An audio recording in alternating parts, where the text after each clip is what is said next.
2025 ഇന്ത്യയിൽ ആദ്യ ആഴ്ച ബോക്സ് ഓഫീസിൽ ഏറ്റവും മികച്ച ഓപ്പണിംഗ് ലഭിച്ച സിനിമയായി എമ്പുരാൻ മാറി. വിക്കി കൗശൽ ചിത്രം ചാവ യെ പിന്തള്ളിയാണ് എമ്പുരാൻ മുന്നിലെത്തിയത്.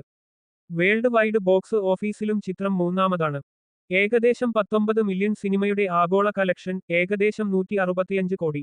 ആഗോള കളക്സിൽ ഡിസ്നിയുടെ സ്നോ വൈറ്റ്, ജേസൺ സ്റ്റാറ്റിന്റെ വർക്കിംഗ് മാൻ എന്നീ സിനിമകൾക്ക് തൊട്ടുപിന്നിൽ എമ്പുരാൻ. റീസെൻസിംഗ് വിവാദം വന്നതോടെ കേരളത്തിലും സിനിമയ്ക്ക് ടിക്കറ്റ് ഇല്ലാത്ത സാഹചര്യമാണ്. അവധി ദിവസമായ ഞായറും തിങ്കളും വെളുപ്പിന് 4 മണി മുതൽ സിനിമയുടെ പ്രദർശനം ആരംഭിച്ചു. ഞായറാഴ്ച മാത്രം 10 കോടിക്ക് മുകളിൽ കളക്ഷൻ ലഭിച്ചു.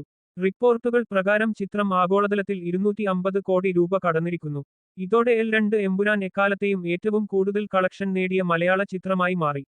മഞ്ഞുമ്മൽ ബോയ്സിന്റെ ലോകമെമ്പാടുമുള്ള കളക്ഷൻ 242 കോടി രൂപയെ മറികടന്നാണ് ചിത്രം ഈ നേട്ടം കൈവരിച്ചത്.